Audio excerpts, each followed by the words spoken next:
All right. Well, we've caught up with Darryl from KODA Nutrition now. Darryl, last year we went to the Hatter and we did some filming out there. Obviously, we were following Chucky around. And the first time I'd met yourself, I'd seen your product on the shelves. And it was the first time that I actually caught up with you and we had a chat about what Chucky was taking during the race. And I thought for the 2023 Hatter, let's have a chat about us normal guys out there having a ride and what nutrition do we need during the race and maybe something before the race as well. Yeah, it was interesting last year with Chucky being there, and a bunch of other riders that I work with. I think the most important thing is making sure that you've done the training. That's the main thing. It's 4 hours. Is a long time to be out on that course, particularly how difficult it is and how it changes each lap. It's a different track each time you go around. So you're making sure that you're well hydrated, you're getting plenty of energy or plenty of calories in, to make sure that not just the muscles are functioning well, but also for the brain, so you can process information. So anything that might pop up, your brain's functioning as well as possible to make those quick decisions that you need to make. So the main thing for this sort of event, and it's always changing. So hydration it's about drinking an amount of fluid that prevents the negative effects of dehydration. And dehydration can have an effect on your muscle function and how well your brain processes information and that sort of thing. But the thing with hydration or hydrating is that it's going to be different for everyone, because we all sweat different amounts, so we need to drink different amounts. But the thing is, it's always changing. So if this Hatter event was in Queensland in the middle of summer, hydration would be way more critical, because obviously you're losing a lot more sweat and you need to drink a lot more. Now, the thing with Hatter is, and particularly last year, was I think it was about 9 degrees in the morning, but it had a wind chill of about 2 degrees. I think that felt like 2 degrees. So really cold. Mm. So the need to drink wasn't that great. You didn't have to drink that much last year simply because you weren't sweating that much. And kind of looking at the weather conditions that are sort of happening over the next couple of weeks in Hatter, and it won't be too different in conditions. I think it might get to like 14 degrees maximum at some point. So the thing is, while hydration is really important in summer, in winter, sometimes, when it is cold, you just simply don't have to drink as much. So that was the messaging that I was giving to Chucky and the other boys, is that the amount of fluid that they were carrying, and in Chucky's case, it was about 1.5 liters. I think he went through about 900 mils for the whole race.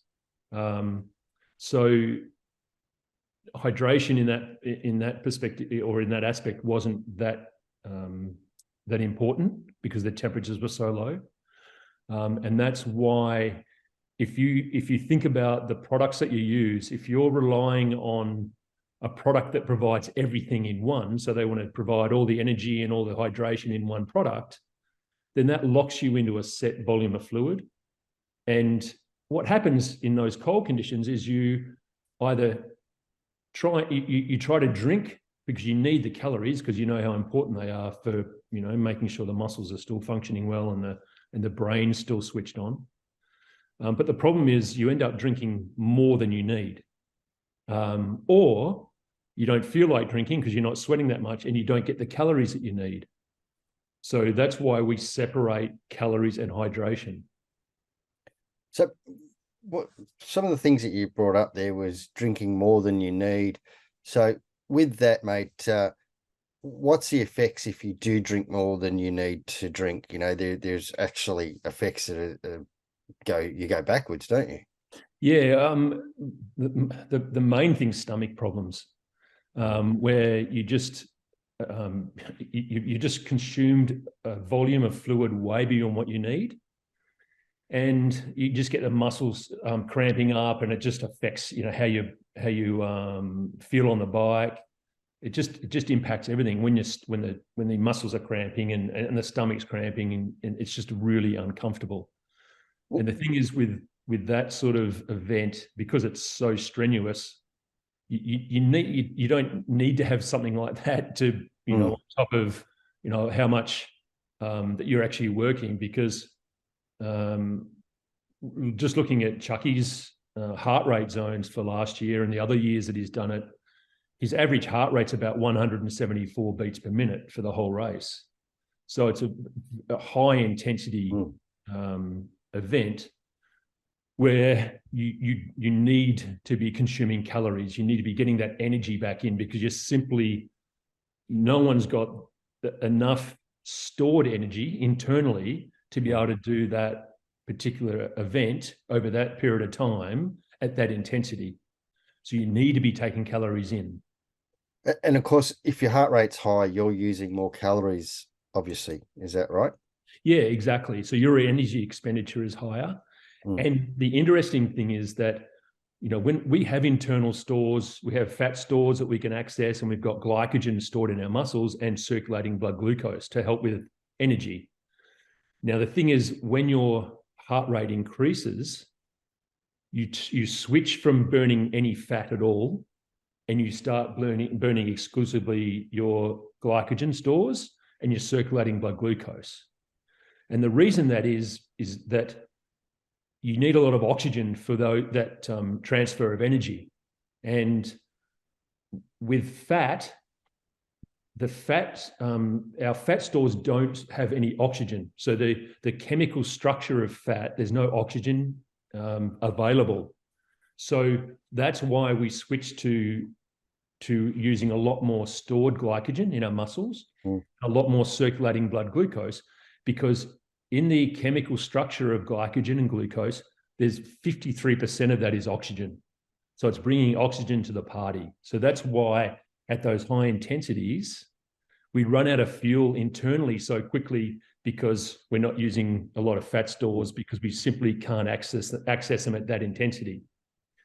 So this is where the KODA energy gels is. So every time that the rider comes in to fuel the bike, they're fueling at the same time. So they're taking the KODA energy gel.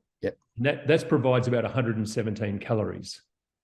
So every time they come into fuel, now the thing is, depending on what size tank you're using, you might get 2 laps out of a tank. So logistically, you need to work out how you do it. So what we did in that case was, when Chucky and the other boys were doing 2 full laps on a tank, we would have 2 gels in a flask with just a little bit of fluid, and then they would smash that down during the fuel stop. Now, it's so frantic, and you've seen how quickly everything happens, that you need a type of product that's going to be consumed quickly, but importantly, enters the bloodstream quickly as well. And that's the whole thing about the energy gel, is that it's pre-digested in its manufacture. And what that means is, basically, it's a food, it's ground down corn, but it's gone through processes that it's the same as when we digest food in our stomach. So the gel's already in a form that when it hits the stomach, it's already in a digested form. So it enters the stomach, goes straight through into the bloodstream, and then the muscles pick up that circulating blood glucose and use that as energy. So that also helps the brain from fueling properly, and so the whole thing is, you want to be focused that whole time, so we're not making any silly mistakes, because the consequences of making a mistake at the speed that you're traveling on that course, you want to be switched on for the whole time you're doing the race. So that's where fueling is really important. And I think knowing that race as well is, as you go further into it, sort of you come into our 1.5, 2 hours, 3 hours deep, the track is a lot worse than when you first started.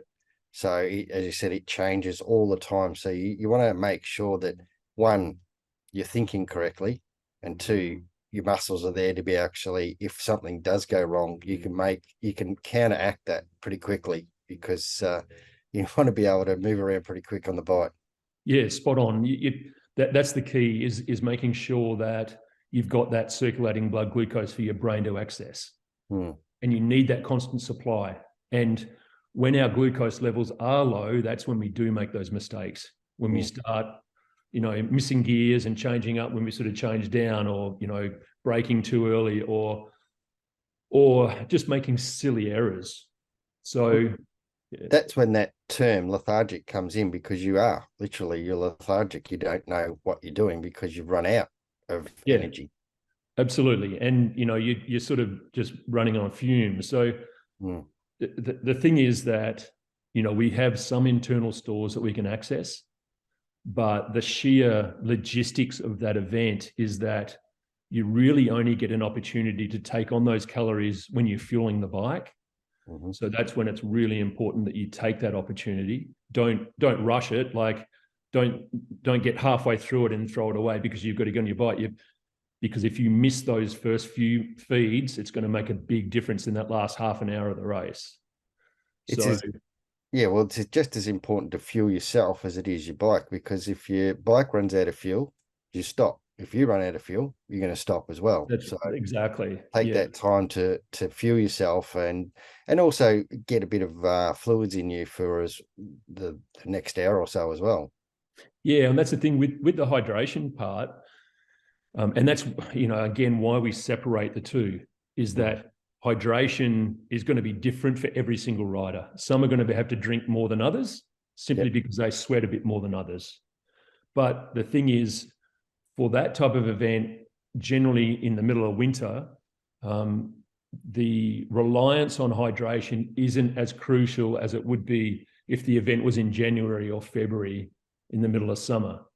So that's why having the understanding that every time you go to an event, you think about your hydration like you think about the tires that you use. You change tires based on the surface that you're riding on. You need to change your hydration strategy based on the weather conditions that you're experiencing. So if you can get that right, then you have that understanding that, okay, it's really cold today. I don't need to drink as much as I do normally. We're racing in the summer now. It's hot. I need to drink a lot more than I did in the last event because it was a lot colder. So just having that knowledge helps you prepare yourself for each event. The amount of calories that you consume, that will always be the same, whether it's 5 degrees or 35 degrees, because you're still pushing out the same amount of power. You're still racing as hard as you can. So that's once you get that part of it, it's pretty standard. So for most riders, they'll take a gel about every lap if they're coming in every lap. If they have bigger tanks and they do 2 laps on a tank, they'll take 2 gels to compensate for the one they've missed for that lap. Still equates to a gel every lap, basically. Really, it does, yeah. So and then you have a gel before you start as well, about 15 minutes. Yeah, generally about 10 minutes before. Okay. Because by the time you get to the track, so by the time you've had breakfast, you get to the track, you set up, you get everything ready, you get to the start. Sometimes if it's delayed, it was a little bit delayed last year, it can be an hour and a half, 2 hours since you've eaten anything. So you've got all that nervous energy, you've got all that energy that you use preparing. It's always good to start knowing that you've got some circulating blood glucose in that first part. So yeah, we always recommend taking a gel about 10 minutes before. And I also recommend in the prologue the day before that you take a gel about 10 minutes before your prologue too, just to make sure that you've got that circulating blood glucose. Because if you mess up even slightly during that prologue, it can put you back 10, 15, 20 spots. So, everyone knows the further you start up the front for the race, you've got more opportunity for clear air. So it's really important, that Saturday prologue. Well, what about if I take you down this rabbit hole? Is it, rather than go and get the gels, why can't I just have lollies? A lot of people refer to as, well, I'll just have a handful of lollies and that's sugar and that'll get me by. Yeah. Well, that's a thing, that misconception with energy gels is they think they're sugar. The actual energy gel is a food, and it's basically in the case of the KODA energy gels, it's ground down corn. Now, the problem with lollies and anything, with that's high in refined sugars is that you'll get a quick fix, but you'll get that corresponding crash from it as well. And the thing is, really, it's not food. It's just a bit of gelatin and some refined sugar, and they taste great, yeah, sure. But would you put crap fuel in your bike? Yeah, that's what I always say to exactly. a rider. Yeah. And they said, no, I want to put the best fuel on my bike because I want my bike to run as best as it can. And I'm like, well, this is why you use KODA energy gels as opposed to lollies. And on that, the reason that you see lollies in elite sports is because Nestle sponsor the AIS, and Nestle own Allen's lollies. Yeah. So the AIS are going to push companies who fund them, even regardless of whether the product works or not. So it's a bit of a shame that they push things like that, but that's kind of how it works. If you throw enough money around, you can spend anything, you can sell anything really. So, and I think, like you said, the best analogy is you're not going to put 91 octane into your bike when you've got an opportunity to put 98. That's where it really comes down to. And I think for most people out there that haven't tried gels, they need to at least go and try it and give it a go, because I know myself, we've only just hooked up for this year, and it's helped me tremendously, even trail bike riding and a bit of motocross as well, whereas I'm nowhere near as tired as I was before. And even recovery as well, I'm a lot better recovering from my rides. Yeah, that's the key too. When you are riding, if you can manage your intake better during the ride, you're going to feel better afterwards, because you haven't depleted your stores as much as you would have otherwise. So you'll always feel better. And I think that the thing with Hatter is the riders need to understand that it's, you're on the rivet for the whole time that you're out there. Yeah. And it's a massive amount of energy that you're expending. So you need to be taking those calories on. But, a sugary sports drink, again, once again, you don't put crap fuel on your bike, and in your typical sports drinks, it's just refined sugars. There's no real science behind it. When you're talking about a gel, there is some science behind it. The fact that the thermic effect, meaning how much energy is required to metabolize that gel, it's very small. And that's the whole thing with the processes it goes through, that when it hits the stomach, it's already been processed. So it's bypassing the normal processes that food goes through and enters the bloodstream really quickly. And that's exactly what an athlete needs, or a rider doing Hatter needs. They need that fuel really quickly to help fuel the muscles and make sure the brain's functioning properly. This is probably a very hard one for you to answer because it's not generic across the board. But for the average guy and for the guy that's going to do the Hatter event, what would you recommend as a program for them, say, before and during the event? Yeah, well, for Hatter, and I've been there, I don't know, probably 4 or 5 times now, and worked with, back when Grabo was racing, and So the best advice is, firstly, your hydration. If you've got a 1.5 litre Camelback or or hydration pack, Yep. A 1.5 litre is going to be plenty for most riders, for Hatter. Unless it's unseasonably hot. But looking at the long-term forecast, it's looking like a coolish day again. The electrolyte tablets that we have, there's no sugar in the electrolyte tablets, and they go into the hydration packs. Yep. So for a 1.5 litre, you'd put 3 or 4 tablets in that, and they just dissolve. So that's your hydration for the event.